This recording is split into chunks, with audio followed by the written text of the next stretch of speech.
Howdy folks, and welcome to this retrospective of Metro 2033 Redux.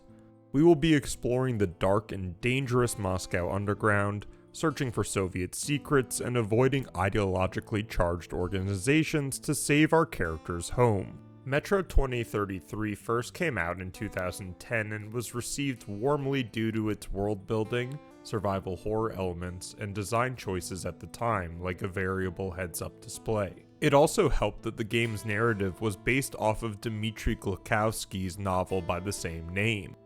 Just 4 years after Metro's initial release, on August 26, 2014, the team at 4A released Metro 2033 Redux, which fundamentally changed the game. Now, if you have to ask yourself what the difference between a Redux remaster and remake are, I think you're in the same boat as the rest of us. Metro 2033 Redux does a lot of things to the base game that might be controversial to someone that enjoyed the slower pace of the original. And even though you do have these options to choose for yourself, I didn't really understand what I was signing up for. I might have played Metro 2033 briefly as a teenager, yet it didn't bring me in like other post-apocalyptic games of the time. Now given the game option to choose between guns blazing and slow stealth, I picked guns blazing, which made it a bit more accessible. At least to myself. I mention this because it goes back to the question, what is a Redux? Apart from the improved lighting, animations, dynamic weather, and physics engine, the actual zeitgeist of the game has changed as well. That's what we'll be focusing on today, thinking about what Metro 2033 Redux does so well, and what it fails to do. To answer this and more questions that will inevitably pop up, we'll play through the whole game, exploring and elaborating on the gameplay mechanics, art direction, auditory soundscapes, and of course, the story, to get a clearer picture of this desolate wasteland. And there's a lot to talk about, so let's get started. It's not any more evil than, say, fire. It all depends on your point of view. Try to get a better understanding of things before you make your judgment. Let's move out now. It's not safe here. As I mentioned before, I very briefly played 2033 and Last Light back on their releases, but my memory of the story is fuzzy to say the least. We get a short intro setting the scene. Our main character has grown up in the Moscow metro for 20 years due to the irradiated wasteland above, and the groups that fled into the underground have seemingly created fledgling civilizations utilizing the various metro stations. We never gave up hope that we would return to the surface. But one day, a new threat appeared. We also get this line about a new threat that the intro scene ends with, some entity taking out heavily armed guards. The setup is great because already within the first 2 minutes of the game, it's showing off a lot of variables and unknowns for the player to explore. What is the Metro actually like after 20 years? Who is this new threat, and how do you play a part in all of this? While picking our settings for the game, and I won't harp on it too much, but it felt like there were just too many options. I didn't understand choosing Spartan or Survival, then having another setting for difficulty, because both talked about the scarcity of resources. Did anyone else feel this way who hadn't finished the original? Regardless, we start with the prologue, and I enjoyed how each mission felt like a chapter in a book, with a nice narration from our main protagonist, Artyom. Soon, we would climb up into the howling wind to fight our way through whatever nightmares were waiting there. It is funny that apart from these narrative moments, in between gameplay, our character does not speak, which was an interesting choice, and we'll get there later. For now, we take control of Artyom, and instantly I was blown away with what I was witnessing visually. Guys and gals, this came out in 2014 and put some modern games to shame. It wasn't just the lighting effects off objects which cast natural shadows, but also the texture work on models and interiors were awe-inspiring. We don't get long on the surface before some sort of Lion King mutant stampede happens. A fight breaks out and we're about to get eaten by something called a demon when it cuts to black. I am not the biggest fan of the narrative freeze frame, so you might be wondering how I got myself into this situation. But we have it here with 8 days earlier. Since the mutant attacks had escalated, fear ruled the station. Artyom explains that his home station has been dealing with constant mutant attacks and morale is at an all-time low. He also mentions that he has just turned 20 years old, which, goddamn, this is going to be one messed up adult. He also mentions that his stepfather's friend, Hunter, has arrived at the barricade with news from other stations. That's important for the residents of Exhibition, the name of the station we live in, who have no idea what happens in the other areas of the metro, and are probably wondering if the mutant attacks are getting bad for others as well. Even though we don't get to know Artyom that in depth, there are still some clues that the player can gather throughout the game in terms of diary entries or visual storytelling. The first thing I noticed is Artyom's postcard collection and what that means. He has grown up his whole life in the metro, and these important places like Big Ben, Stonehenge, Venice give connection to a lost world. I viewed it as Artyom having hope there was something outside worth going after. Sadly, this theme, apart from some NPC later saying he found Artyom a postcard, does not come back at all, and goes into one of my biggest complaints of the game: how dull Artyom is as a character. For now, we follow our stepfather through the settlement, which did a great job indirectly setting up the story.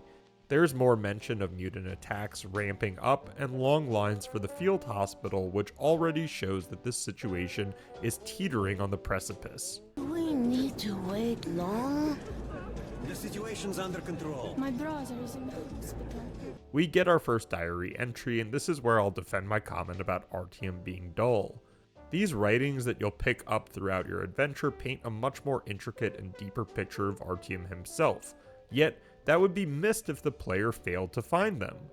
If you have the voice actor for narratives in between missions, why not have the ability for Artyom to talk to others and get a more organic insight into our character? You go from waking up looking at postcards to this existential dread note that Artyom wrote, talking about the brutal murders of patrol guards and no hope for salvation. The note also mentions the Dark Ones and how the station has been trying to fight back their advance, only resulting in people going insane. No, keep away from me. We get to one of the station's entrances and meet Hunter, who has come to Exhibition for information on the constant attacks. I really enjoyed the small detail in the story since both Artyom and his stepfather were looking to Hunter for clarity on the Dark Ones and mutant movements, but Hunter seems to be in the dark about them as well. Hunter also mentions that he is part of some order which has this motto, If it's hostile, you kill it. but we don't have time to brew tea since the alarm system sounds off, alerting the settlement to an oncoming mutant attack. You'll be fighting these mutants a lot throughout the game, probably to the point of repetition, but at the beginning they truly gave me the heebie-jeebies.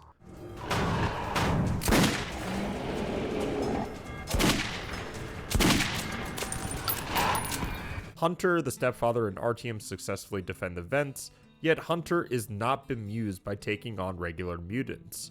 He even kind of mocks them, saying there were no Dark Ones here, which the stepfather has an interesting retort. Even when you don't see them, the Dark Ones are there.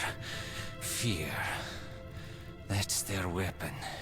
That's what made the Nosalises run through the tunnels like rats. So I guess he thinks the Dark Ones are using the mutants to target humans by scaring them towards the settlements, which is an interesting theory. He also believes they are the next step in evolution, yet I'm confused on this, whether it's like a human radiated to some higher form or something completely different. Hunter takes the Rambo route and declares all-out war against the Dark Ones, which I don't blame him for, since the information that we have as of now is they're out to kill people. You think you're some old movie cowboy? Have a look, Hunter. 10 soldiers trained in combat. Their bodies broken, their minds gone. He is warned that most people that experience the Dark Ones come back with their minds broken, as we just saw from the hospital, but what can you do? Speaking of the devil, apparently the Dark Ones have attacked our outer guard post during the mutant scuffle, and we find what's left of the defenders. The devil knows what's happening out there, beyond your perimeter. I must go recon the situation. Listen carefully, Artyom. The situation is not good. With no information about the Dark Ones other than their casualty count, Hunter tells Artyom that if he is not back by morning, Artyom should travel to the station called Polis and find a man named Miller to tell him what has transpired. Here, the real adventure begins. Artyom signs on as a guard for some transport to Riga, the first station on his journey to Polis, but before we head off, the player gets another look into the life of the settlement. If you watch some of my other videos, you'll know what's coming next. This feels like a lived-in world, and Redux's graphical enhancements, especially when it came to textures, gives everything so much more vibrancy. I know. How about a house where you'd like to live with your mom and dad? Oh, come on. A house? A big one? And when your mom comes back, we'll show it to her and she'll be happy. That's going to be a great surprise for her, son. The player, if they choose, can also listen to the day-to-day functions of a station. I was absolutely questioning how people survive down here for 20 years, but it seems like there is a vast trade network throughout the metro system. I enjoyed the slow expansion of the world because it felt organic, and the amazement when it keeps growing could not be understated. It's one of the best parts of the game that, as a new player, you and Artyom are experiencing this together. We get another companion for the trip, and Artyom has a somber line about this being his first time away from home, and that he has failed to tell his stepfather about his true intentions. I mean, it's a great premise. The next level starts out with a discussion of the factions that inhabit the metro, and my thoughts on a free market trading economy were slashed.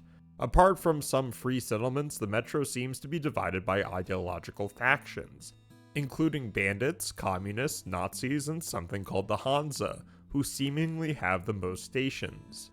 Throughout this conversation, I got distracted by people walking the tunnels too. I thought this was a neat detail that goods are transported via the rail car, but walking between stations was also viable. Slow down, guys.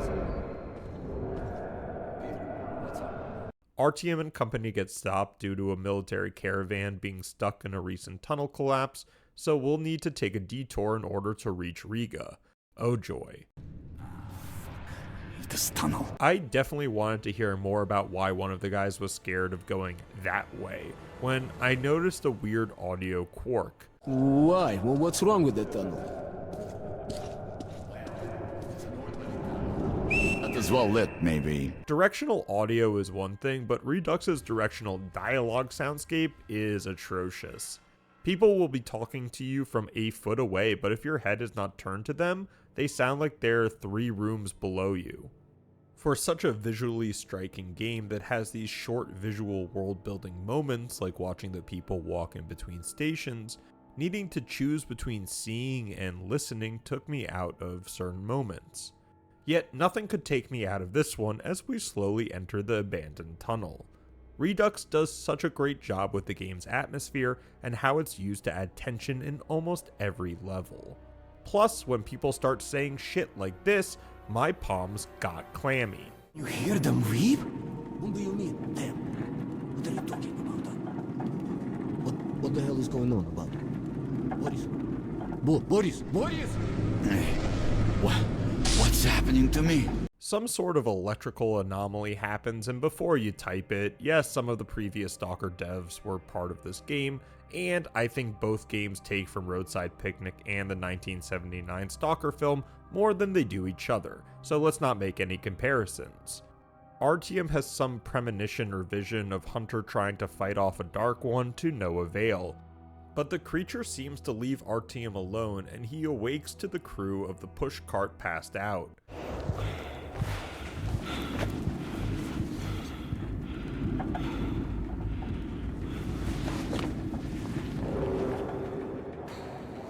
Now, I love trends in gaming. Once, on-rail shooters were the bee's knees. Next, reviewers scoffed at the very idea.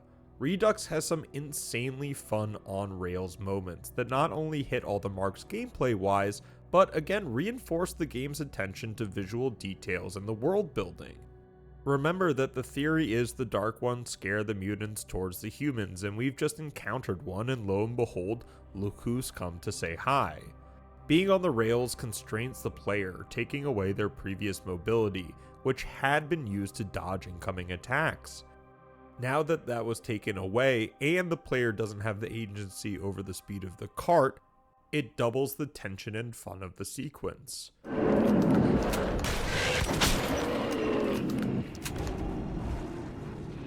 When you think it's coming to an end, Metro has another path for you.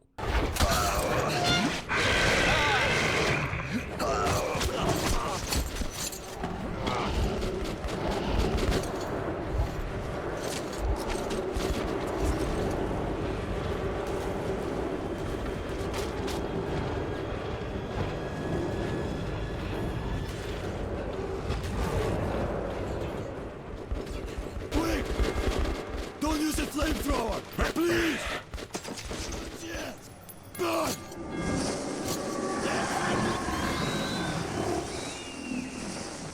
We get to Riga, and Chapter 2 starts out with Artyom realizing he probably is in over his head when it comes to getting to Polis Station. Hell, he almost died twice just getting to Riga, and that was 2 stations away. Artyom and the boys drink to their success and talk about their experience out loud in the bar. Most importantly, noting that Artyom was not affected by the Dark One's presence, or whatever that anomaly was. Also, who is this guy? One of the developers? Anyways, after the celebrations, we come to realize that Riga is under a lockdown, meaning no one is getting out of the Southern Passage. A child waves us down, and for a bullet, the currency within the game, tells us that a mysterious man has asked for our presence. We follow the kid and meet Bourbon, some sort of merchant who presents us with a deal after hearing about our resistance towards the Dark Ones. Everybody calls me Bourbon. Listen, I need to get to Dry Station for some business, but this rat hole is on lockdown. I, however, know a back way, a so-called cursed passage the locals are afraid to use. But I hear the shit in the tunnels doesn't work on you. So, you help me get to Dry, I'll give you my AK when we get there. Deal? Good. Even though Artyom is getting something in return, he doesn't truly have a choice, since Bourbon seems to be the only one that knows a way out of the closed station. Before we leave, however, we do get a chance to mess around with the gun customization, which felt a bit lackluster. It seemed like each gun just had the same 3 attachments, and even at the end, the lack of variety was felt. Making these retrospectives on franchises is always eye-opening, and I'm excited to see and remember what they add on to these systems in the next 2 games. Again, let's check off the mark on the win column for art direction and visuals the player is seeing. Not only do we get conversations about the station being on lockdown, the visual of the line of backed up caravans waiting to depart is striking. In an odd way, it made it feel even more realistic that people still waited for delayed trains or malfunctioning railways. We get another Artyom note talking about the people that occupy this settlement, and they're a bit clumsy from his perspective when it comes to their lives, stating they drink away their money and are oblivious to the existential threat of the Dark Ones. Artyom even states that if he fails to take out the Dark Ones, they will, quote, wipe the station out in an instant, end quote. Remember that, folks. We have our things in order, and Bourbon starts the descent into hell. The next chapter has Artyom questioning if he can actually trust Bourbon, which I get. This guy found us, but we're also not in any position to decline his help. Can we talk about these models and how gruesome they are? I was shocked by the amount of detail they could put in every decaying body and enemy. I also enjoyed the 2010's multiple path trope. If you don't know what I'm talking about, before open world games truly dominated the scene, developers would tout that they had multiple paths for the player to explore. In my experience, that usually ended up with the alternative path being a dead end, yet the player would find some valuable loot or lore piece. Redux is exactly that. These areas weren't throwaways either, which I did appreciate, most having enemies or traps for the player to deal with. Some I had to learn the hard way. As Bourbon and Artyom continue through the abandoned tunnel systems, we encounter bandits and somewhat experience the stealth portion of the gameplay. I tried my best, I really did. Maybe it's getting older, but stealthing with just a yes-no light indicator was not fun for me. The only redeeming quality I felt while trying not to enjoy the good gunplay was knifing enemies in the back, which was pretty satisfying. What were your thoughts on the gameplay and which did you prefer? Did you try the stealth the whole game or was it a mixture? Anyways, we fight through a ton of bandits, and at this point Artyom is definitely questioning who Bourbon is. We find another note where Artyom exclaims, quote, "He is way too sharp for a regular smuggler, and his knowledge of the situation not just at the nearest stations, but the ring as a whole is mind-boggling." This narrative style is really cool. It adds on to the overall universe, as well as gives the player more questions about an existing character.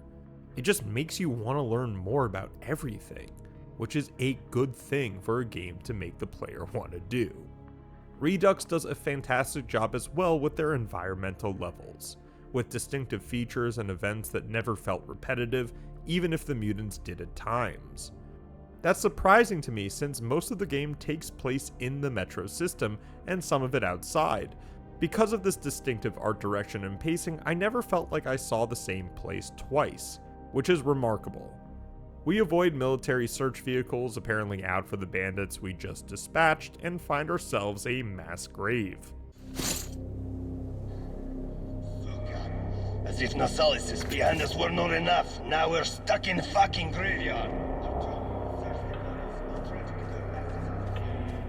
Even weirder is we start getting these hallucinations again while Bourbon tries to open the gate door, and even he starts talking about the mighty monolith. I mean, great door. Oh, the great door!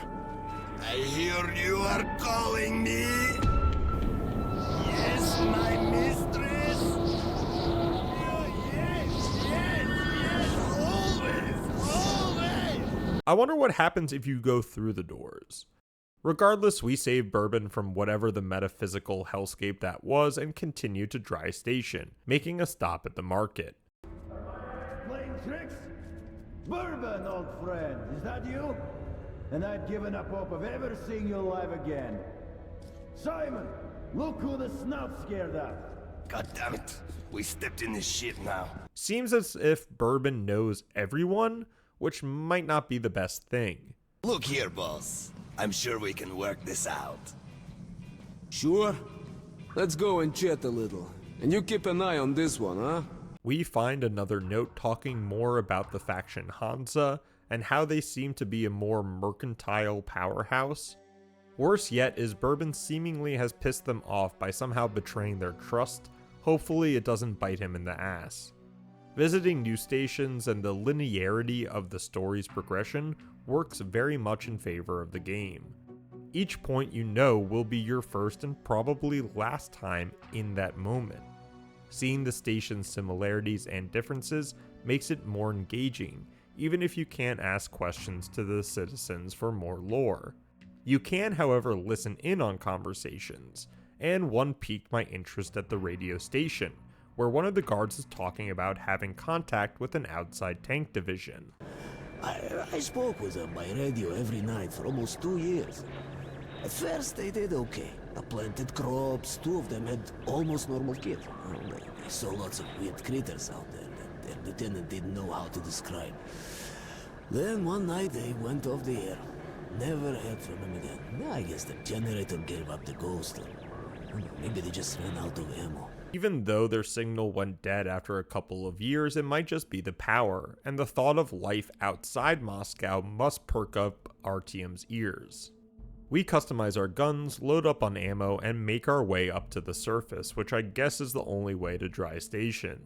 Leaving the metro felt oddly scary, like I was leaving the comfort of my own home. The outside visuals, especially interiors, are somber with a beautiful tinge. I said it in my Stalker retrospectives, there's something about dilapidated Soviet architecture that just does it for me. Seeing Moscow destroyed like this made me think of the level Stalingrad from Call of Duty 2, a seemingly endless winter, enemies everywhere, and no idea how to traverse the actual level design. Seriously, I jumped into the water so many times. We get separated from Bourbon and need to work our way to his location in one of the buildings ahead.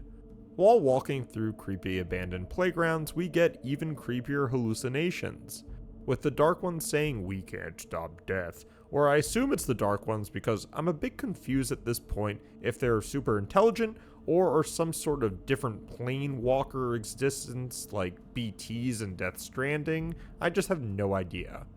A neat little detail, and one that I don't know played into the enemies seemingly being harder after my decision, was finding the mutants' offspring.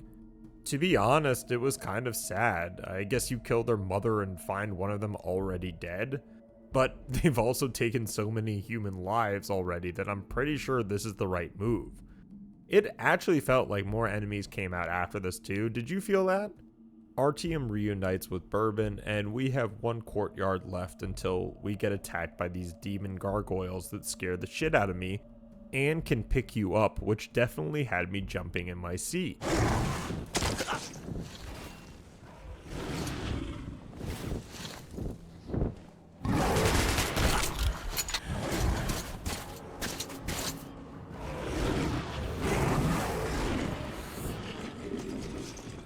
We somehow survive and enter the ventilation system back in the metro. Bourbon tells Artyom that the next station is fully controlled by bandits, and that if his friends are not there to greet him, we'll need to leave ASAP. Unfortunately, the bandits identify Bourbon almost immediately and are not too friendly. The boss? But of course! Then to the boss it is!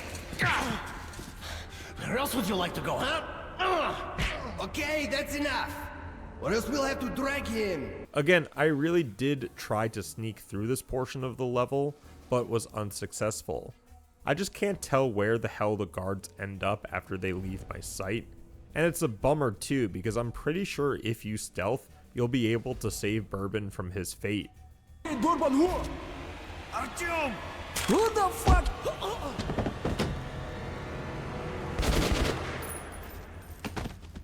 But almost no time transpires when this random dude that looks like he's from Fallout New Vegas pops out of the vent and introduces himself as Khan.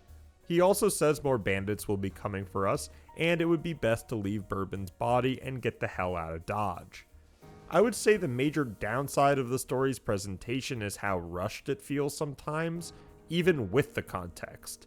Artyom doesn't have or need time to process this death, but then you'll find notes preceding it and think, man, that did really fuck him up.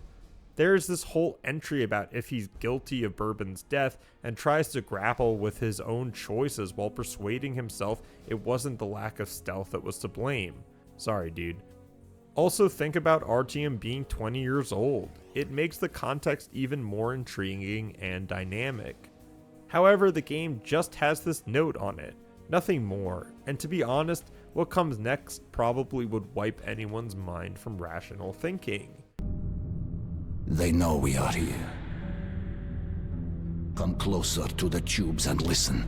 Just don't stay for too long. We follow Khan through more abandoned tunnels and then get this Twilight Zone portion of the game.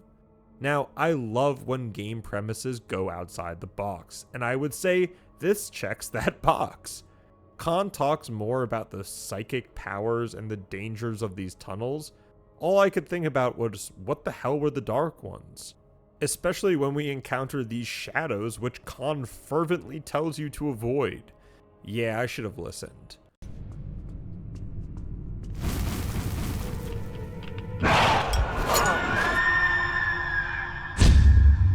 So these shadows or echoes, Khan later explains, are people's souls trapped within the section of the tunnel for whatever reason. Then if someone dies close to the entity or thing causing these memories to stay, they'll be stuck in here for good, which is what has happened to Khan's group, Khan being the only survivor. This was really interesting and disturbing, having the squad trapped in what Khan calls an atomized purgatory, because they seem to understand Khan who walks through the tunnel, which means they are sentient, or at least intelligent enough to tell the difference between a Khan and some random bandit, which means they're probably living in real purgatory. Not fun. Alum ram, castanelapio asterium manto, castanelapio asterium alum ram, castanelapio asterium manto. One of Artyom's notes we can find right after the encounter with the shadows is one of almost disbelief and existential dread.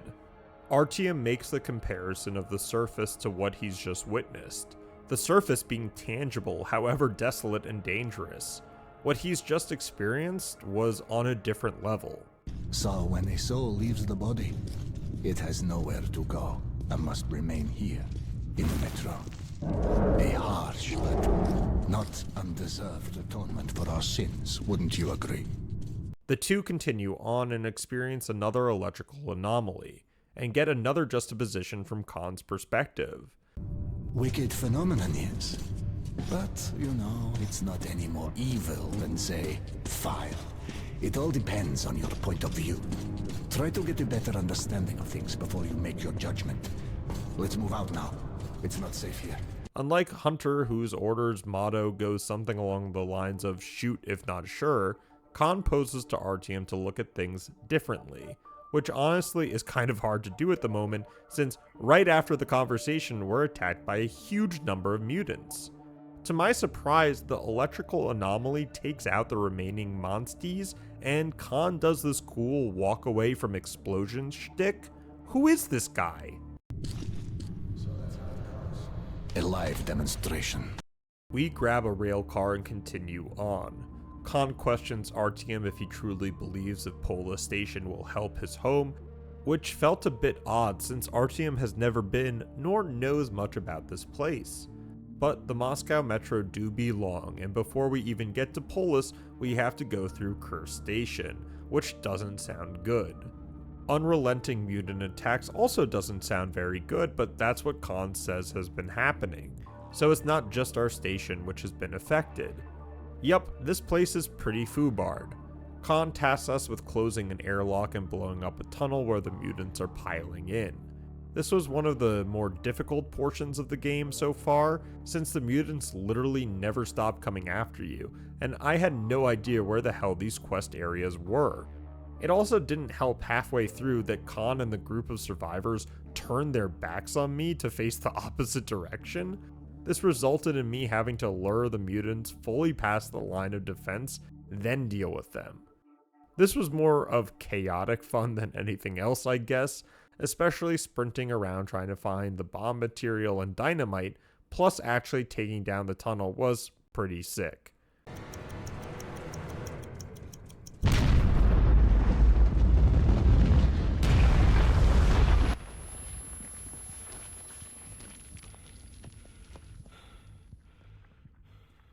Artyom gets back to Khan, who thanks him for his service, and tells Artyom that he's staying in Cursed Station to help with the cleaning effort, or something. Khan also gives the direction to Polis from Cursed, but Artyom is going to have to make a couple of detours, and pass some not-so-friendly folks. First, Artyom will have to get to the Armory, the hub for gun making and ammunition in the Metro. There, he will have to contact Andrew the blacksmith. From there, he will have to get past multiple stations belonging to both the communists and Nazis, and if you've ever seen those two enter a bar, it's not a good joke. Before we leave, we get to see what Khan calls his shrine, which gave my spine a shiver. There's definitely something more to this guy, and the supernatural in this universe is... I'm just all for it. A shrine to hope. Even in these times, we can't relinquish the things that make us human. Getting to the armory was easy, and Artyom is welcomed in. However, one of the guards warns that the Reds are getting more paranoid about enemy spies and sabotage, so this quote-unquote free station moniker might not be so relevant. A couple of steps into the station, and Artyom makes a wrong turn, entering an old-fashioned state-run shakedown. You're under arrest! Now, I don't know who this other guy is, but he has the balls to try to break free, and we have this small chase sequence, which I wasn't expecting, but quite liked. Go! Let's get them! Come on, follow me! Go, go!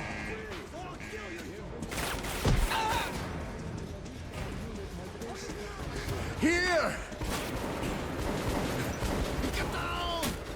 I did have some qualms about how it ended though, especially the guards just seeing Artyom jump like, what, 7 feet underneath them, get taken into this guy's shack, and that's it? Aren't these paranoid armed communists? How come they haven't knocked down every door there is searching for us? Deus Ex Machina be damned though. Guess who pulled us in? Khan's friend, the blacksmith. The blacksmith has a plan to smuggle us out of the station, and Artyom starts to realize that the stringent ideologies of humans is harmful to humans. No reason for panic. We've sealed our border with the Nazis and covered every possible entry point with roadblocks. A mouse couldn't get through. What about the surface, huh? What about the surface? Those devils could be sneaking down to attack us from above. And all the while, their spies soften us up for their invasion. Very well. All new arrivals will be sent to the cages till they're cleared. Again, Artyom's travel methods are very limited. The blacksmith's plan is for Artyom to hitch a ride to the front lines of the war effort by being a stowaway on an ammo cart. Not a half bad idea. After a nice respite, listening to the caravan discuss the wanton fallacy of life as a soldier in the metro, we hop off and go on by foot.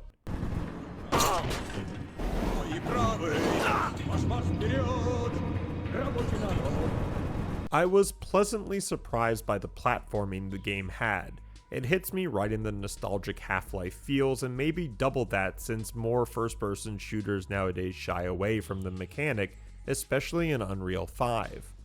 Let's give the level designers another check in the win category, because traversing this huge metro tunnel was a spectacle, not just for its visual prowess, but the context of there being an actual battle line being fought between two warring stations. Dodging communists and sneaking around the structures just to get to the Nazis and their heavily armored personnel made you feel like there was no escaping the enemy.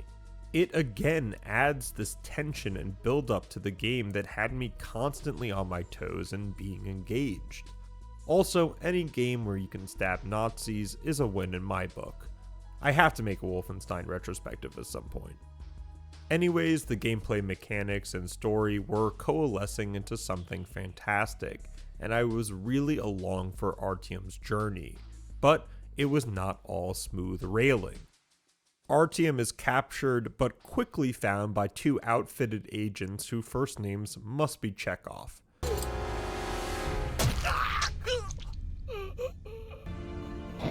You know, one thing I like about the bad guys, there's always a lot of discussion before they get around to pulling the trigger. I joke, and we're damn lucky that these two rangers found Artyom when they did. We show them Hunter's badge and they know instantly to take you to Miller. Unfortunately, we're nowhere near Polis and have to commandeer this armored vehicle. I enjoyed the concept of this part, but for one thing, and it was kind of a big thing. What are you doing out here? This vehicle, it's not on the transport schedule. We've been sent to the forward roadblock, Herr Officer, to deliver the ammo. They've already received the ammo shipment. Who are you? Raise your eye shield. Stop! Alert! Menu vehicles! For some reason, you don't just use your mouse for the vertical and horizontal aiming. No, you have to use A and D for your X-axis and use your mouse for the Y-axis. Why was this implemented is beyond me. Maybe it was to simulate how god-awful and heavy the MG turret was, but I had little fun trying to aim it. It was only when I got it to the seemingly right height for every enemy that we came across that I had a bit of fun mowing down hordes of assholes. Yet it was short-lived since Artyom and company have to get out and take another rail car. This sequence was also pretty exhilarating, especially when the cart started to speed up. We also end up passing through the depot, a warehouse of metro trains almost untouched by the nuclear devastation. It was a great visual and the lighting worked perfectly. Sadly, we were also attacked again by mutants, this time with some sort of high-pitched screech that hurt my ears IRL.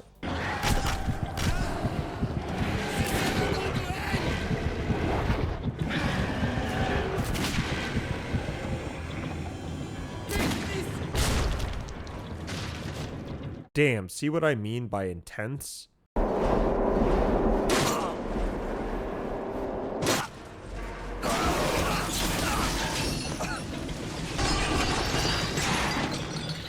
With the roller coaster ride completed, we've made it to our next settlement, but the troubles never seem to stop.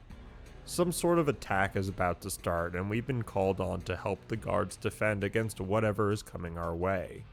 Artyom and crew dig in, but are beset by some sort of psychic energy and pass out. I believe it's psychic energy since when awakened, most of the guys are either monolith head thrashing or look like Captain Price died while doing something illicit. No, just me? We defend with what we got, but again succumb to some sort of high-pitched frequency. Waking up a second time and things are not good, since the head guard mentions most of the mutants got through, and it shows. Sheesh. This goes back to what I was saying before about the beauty of the linear story and its story beats. Knowing what a normal station looked like, sounded like, hell, felt like was given to the player, and now this experience seeing the destruction of a station, something you're trying to prevent for your own home, meant a lot. There are no survivors here, and as we step foot on our way to warn Polis, we do meet a child and his dead uncle. At first I was moved by this encounter, then Eastern European dialogue jank got in the way. Go away! Leave me alone! Mom told me not to talk to strangers. Please, Uncle, are you hurt? Say something. He won't wake up. I think he's dead. He's dead, isn't he? How... You'll take me? I don't know you, but if I don't, I guess I'll get eaten by the monsters. You have a gun? Okay, maybe I'll come with you then. You can shoot the monsters, right? Like, kid, remember you were just crying about your uncle and then goes, "You can shoot monsters, right?" Yeah, kid, I've been shooting the monsters. It was kind of nice to have eyes on the back of my head, but it also meant that the kid was back to back with me, which was just a visual that made me laugh, especially since we were chugging through some nasty sewers. There was one awesome moment with the little rascal where Artyom and him get to a ventilation opening. I really enjoyed that line of the child believing he will be famous because he saw the sky. It's one sentence but tells the player so much about the world and society that's developed. I mean, I couldn't even stop looking at the scenery because I was enamored with what I saw. We happen to find the kid's mother, and Artyom is told that the child is someone important's kid, so good job, Artyom. We also have this weird interaction with the mom who offers us bullets for finding the kid. The player has the choice of accepting or not, which I didn't accept, but I also didn't imagine it to be a big deal. Well, Artyom couldn't wait to tell his therapist because he wrote down a lot in his next note about this and what accepting or declining the gift meant. Maybe it was at this point where I found Artyom to be way over his head trying to make sense of a senseless world, but at least he doesn't have time for the existential dread to take hold. Since again, we're tasked with going to the surface, and at the start of the game it made it seem like not many people went to the surface, but at this point I'm starting to doubt that. We take on the Nazi fortress on the surface, which was one of the better stealth fight sequences, especially now that I had the silenced AK, with a scope. Enemies did wear head armor, which sometimes absorbed one shot, but couldn't do it for the next. It was satisfying not to alert everyone even with the double tap, and being able to mix stealth and gunplay was rewarding to say the least. I try not to be redundant or beat a dead horse in writing the script, so I've held back saying, "Look at these visuals," every time I put in my notes while playing, "Note the visuals." But I had to make a big point about something so niche that I never thought about it before playing Redux. The wind. Redux does something I've never seen in a game before, and that's wind physics when it comes to multiple stationary object models.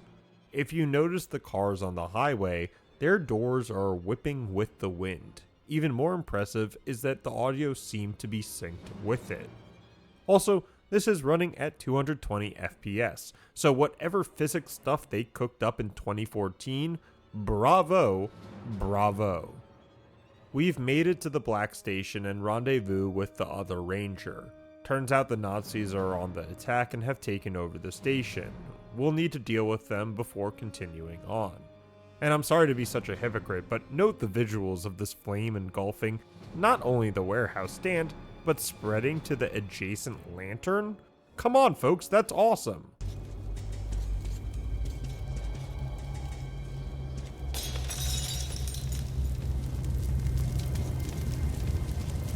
Artyom gets his next visions from the Dark Ones, and they're definitely trying to communicate with him. Something about how he can help them and the parents try to love and understand their kids, which is a weird simile to use. It felt kind of demeaning if you think about it. Even children hated by their parents try to love and understand them. We wish to understand you and help you. What is he doing? He wants help. Wicked phenomenon, yes? But, you know, it's not any more evil than, say, fire. It all depends on your point of view. Just as the Dark One looks to be closing in on Artyom, he gets transported to Technicolor, and Khan's words about perspective play again, ending with, "It's not safe here." An odd omen. If the Dark Ones are so powerful, why are they fearing for their lives? What made them scare mutants into the station settlements, and how does Artyom, out of all the people, have this connection with them? Or I guess resilience? But those questions quickly dispersed from my mind after seeing these certified badass ranger personnel and what they guard.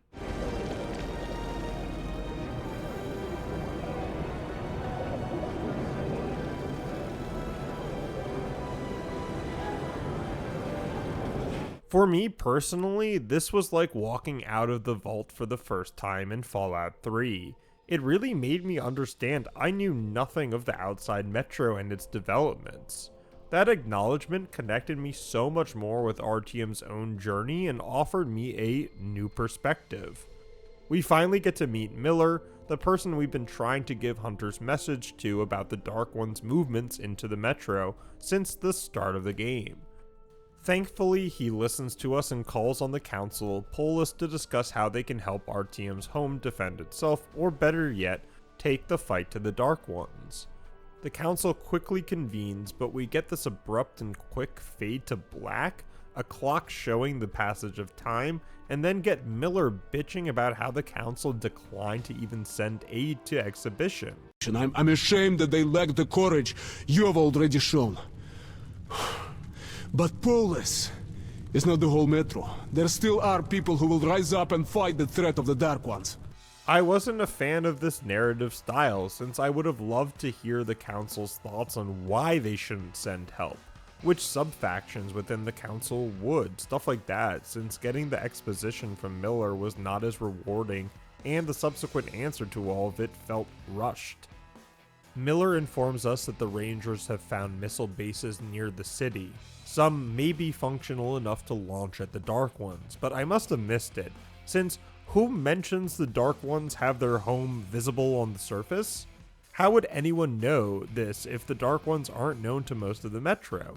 If someone could explain this, I would highly appreciate it, and it's why I have the best viewers in the world. Thank you. So, the missiles won't launch themselves, and Miller poses to Artyom that if they can find out where the military control center is within the metro, named D6, they could possibly turn the system on and use it.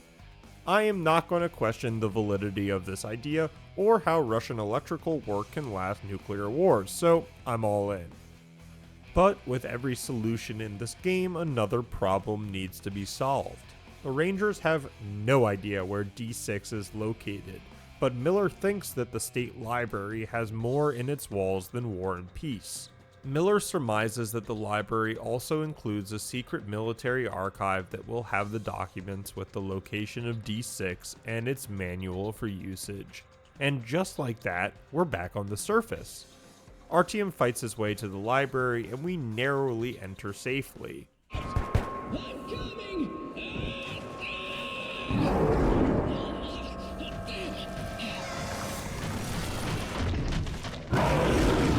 Navigating these vine-like enemies on the walls, which were just like a one-off, didn't really do anything.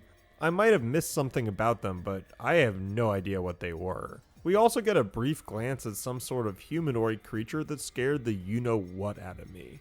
I was also a bit confused on how to proceed since the game does not set up that you can actually destroy doors or at least shoot through the wooden ones. Then it took another 5 minutes and a glowing hint for me to realize they wanted me to shoot the chandelier to open the massive door.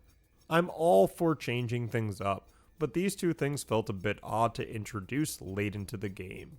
Anyways, we continue on and get a name for the creature we had just seen briefly. They are apparently called librarians, and they are fucking horrifying. Now remember, never let them out of your sight. Show them your back, you die. But before we could get more info about them, this demon bastard gets Miller's friend, and we're tasked with finding the documents by ourselves. Yeah, right after you tell me the librarian is an unstoppable monster, he wants me to go it alone. Fuck you. Honestly, this was horrifying and a great sequence, even if I wanted to F4 and play RuneScape silently. The aesthetics of the library are outstanding, especially with the gas mask obscuring the edges of your vision, making the wide corridors seem claustrophobic and the small hallways even more consuming. There isn't even any foreplay when it comes to seeing the librarian again. You obviously have a video game arena with no way back up from jumping down, and the advice given was to never turn your back on the creature, which was harder than it sounded.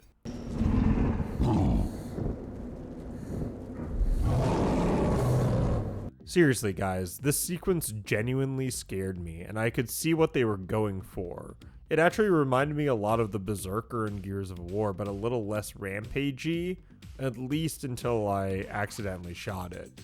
Yeah, I had no idea what I got myself into. This guy takes a lot of bullets. I mean, my whole entire ammo count. Now, I know it probably was meant to be stealth, but Christ almighty, he came after me. Running around this arena with seemingly an invincible mutant was insanity compared to the rest of the game, in a good way. I screamed when it caught Artyom through the wall, and I almost had a mini heart attack when a second one came to kick my butt. After many deaths and a lot of running around like a chicken with its head cut off, we finally made it. I was a big fan of mutant on mutant fighting, and this whole sequence was pretty masterfully done.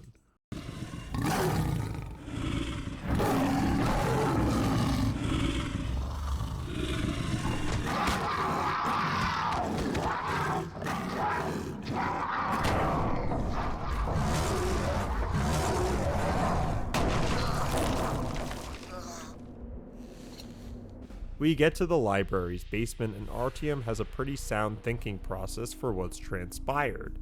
Keep going or what? What was it all for then? Seriously, like Artyom has already been through hell. I'm assuming the rabbit hole can go so much deeper. Now, I can't tell you how pissed off I was that we were still being chased by these librarians. Since we're in the sewers now, aren't you supposed to stay in the library?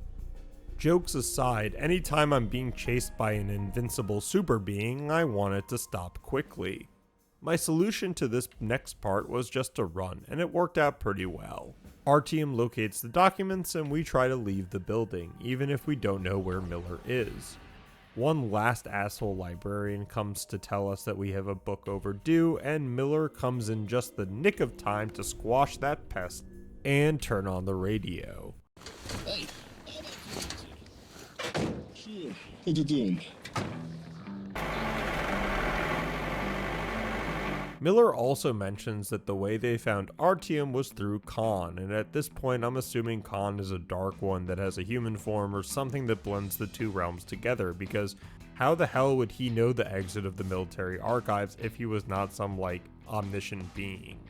Regardless, we do end up at Sparta Station, another above surface base used, I'm assuming, by the Rangers for their deployments throughout the metro and Moscow.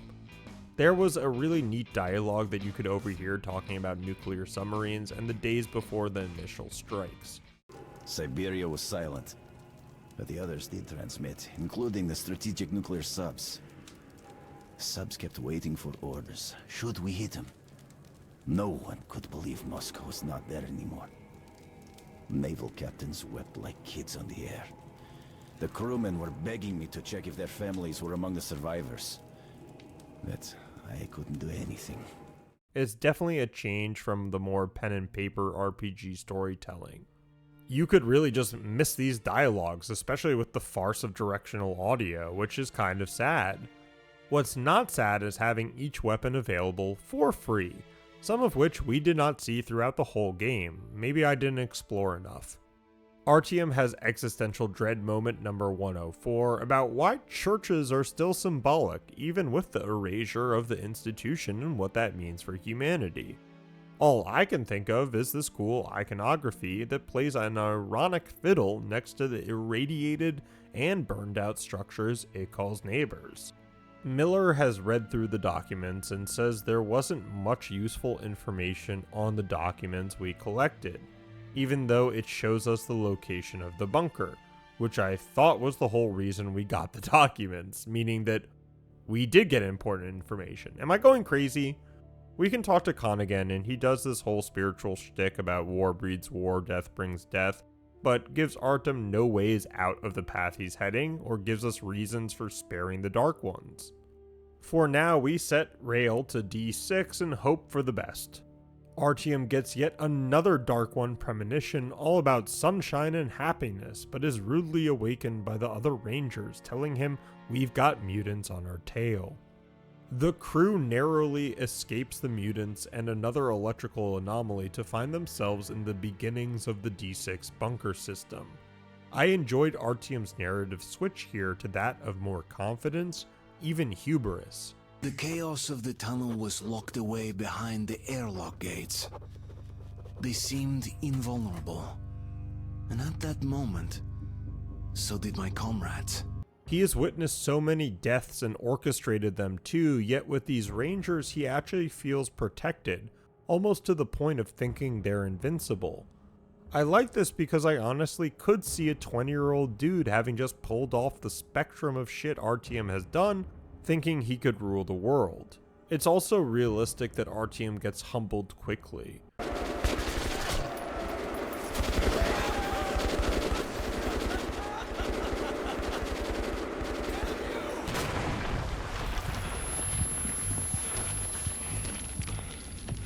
Boris! My friend, why? We get separated from the crew and encounter a new type of mutant who hates the light. I was glad for some variety here, even if it was short-lived. Just as quickly as we were separated, Artyom finds the crew in some sort of shuttle bay, and soon after they hear some sort of noise. I was not expecting a fully functional metro system, but yet again, the Soviets know nuclear infrastructure. Looks like an automatic system. I'll check it out. Plus, as a fan of Escape from Tarkov and Stalker, I'm no stranger to inspecting Russian bunkers. With the metro shuttle under our control, we enter D6 and find out that the ventilation system needs to be restarted to get all the gas trapped within out of here. Even though we were functionally restarting the circuit board, the scale and magnitude of this task were somehow rewarding to pull off on a gameplay level. I don't know how to explain it, but restarting the station's power had power in that action. It wasn't even the fact that we were doing all of this to control ICBMs, which alone is a pretty powerful move in the post-apocalyptic wasteland. It might have been the fact that the simple journey had so beautifully expanded its scope, and I was having a blast. Yeah, cool! Just like in old Hollywood movies about Soviet Union. We find the control room, and luckily one of the Rangers is an ex-soldier. With the help of the manual we got in the archives, he turns on the missile system, but to the dismay of everyone, it only seems one or two are functional. Even worse is that the backup battery is depleted, and we'll need to restart the reactor in the bunker's basement. The descent into the reactor level was kind of astonishing, with the elevator's almost diabolically slow movement, which makes the player believe they're deep in the underground. One thing was a thorn in my side, and that was that I was out of ammo for almost all of the ending. Maybe I didn't look hard enough, but other than like 15 seconds of like flamethrower ammunition, I was at 0 out of 0 for everything else. Thank God Miller is a good shot. Again, the art direction here is amazing, with this alien-esque enemy lining the wall, and look what's coming from it. Our little friends are here, I see. Come to daddy, you bitches! We take another elevator even deeper into the bunker and figure out that some living organism has found refuge in the reactor's cooling rods. I could feel the toxicity walking along these eroding steel structures, but for as cool as this atmosphere was, the boss fight, if you could even call it that, was nothing to write home about. Artyom has to command a crane, taking out the cooling rods. Whatever this organism is just throws amoebas at you, which didn't really do anything. Let me know if this was a difficulty setting thing or if there was something up on my end. I just didn't really feel anything for this part. We should go this way for now. We'll come back here later and finish what we started. Just need to prepare better. Let's deal with your Dark Ones first. So we've turned back on the reactor and get this somewhat sinister talk during the ascent with Miller, who boasts about the heritage and power while overlooking the immense weapon and armor stockpile the Rangers now have under their control. Artyom didn't even think, or at least not that we know of in-game, of who Miller really is, what the Rangers stand for. Hell, he didn't know anyone but Hunter, and even then, how much of that relationship was honest. This does set up the next game perfectly, and from what I can remember, we do start the sequel in D6, but that will be for the next video. For now, Artyom picks up the laser missile guidance system and departs with Miller for the tower, where they'll get the best vantage point to use said system. And look at that, we've come back to the damn DJ freeze frame trope, but with a whole hell of a lot more context and still the same questions about why we're nuking the land above us.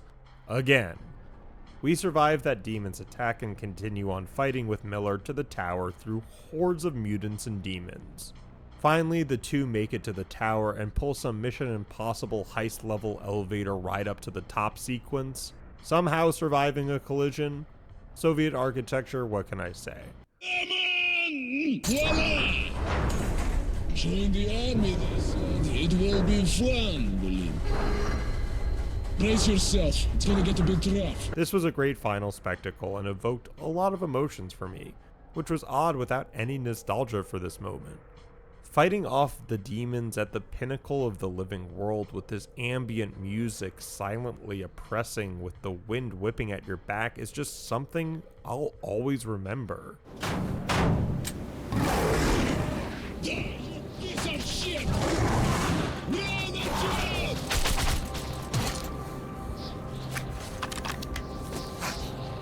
Miller gets injured by the last demon, and we were out of bullets, so I had to knife this bitch, as Miller would call them.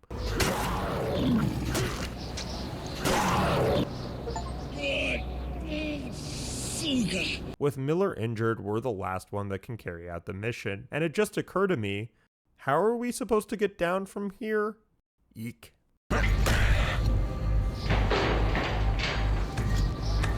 Well, finally someone got the word to the Dark Ones that we're trying to nuke them to the Stone Age, and Artyom gets more flashes to their realm or whatever it is. Now, I do know that there is another alternative ending where you don't pull the trigger on them, and I would love to know how you do this and why this is even a thing. I might be jumping the gun a little bit, but I'm pretty sure you see the painting on the wall. From my perspective and experience, there is no reason to even think the Dark Ones want peace. Yes, you can say they tried telling Artyom in one dream, but A, he doesn't even know that that's real, B, the Dark Ones are still attacking humans, and C, nothing from his notes is about this very topic. The only thing I could think of would be Khan's words about seeing it from a different perspective, but for these guys, I'm at a loss. What do you think? Artyom tries to set up the guidance system, but is transported or hallucinating another world, and for as much as I like the aesthetics, the pacing of this felt very wonky to me. You could die very easily in a lot of ways. This cut the pacing and made me hesitant to move forward, not knowing if my actions were to save me or make me fall off the tower for the 5th time. Artyom is at his wit's end when Hunter, or an apparition of Hunter, or a ghost of Hunter, or whatever this thing is, gives him a revolver, and Artyom takes the shot. If it's hostile, you kill it.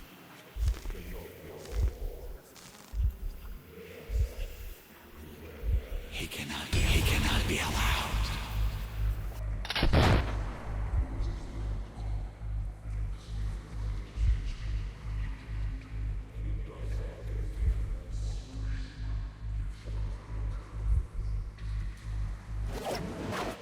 I can't help but feel melancholy about this ending, especially knowing you could side with the Dark Ones regardless of the reasons why Artyom wouldn't. That line about if something was lost and never knowing is haunting, and shows that humans destroy regardless of morality or position. I wonder, when we burned the Dark Ones from the face of the earth, was something lost as well? I guess I can't answer if the ends justify the means with this one, and I'm excited to see what the sequel has in store, if it goes down more of a spiritual con route, since Artyom definitely is going to be heavily into crystals or something like that after all he's seen. And wow, just like that, that's Metro 2033 Redux. I would love to hear your thoughts on the game and the original. What you enjoyed, what you didn't, thoughts on the story, the ending, whatever you feel comfortable with sharing, I'm excited to read it. Even though I wasn't blown away by the game, it still will hold a special place in my heart, and I'm excited to see what they do next. I hope this finds you well, and as always, see you next time.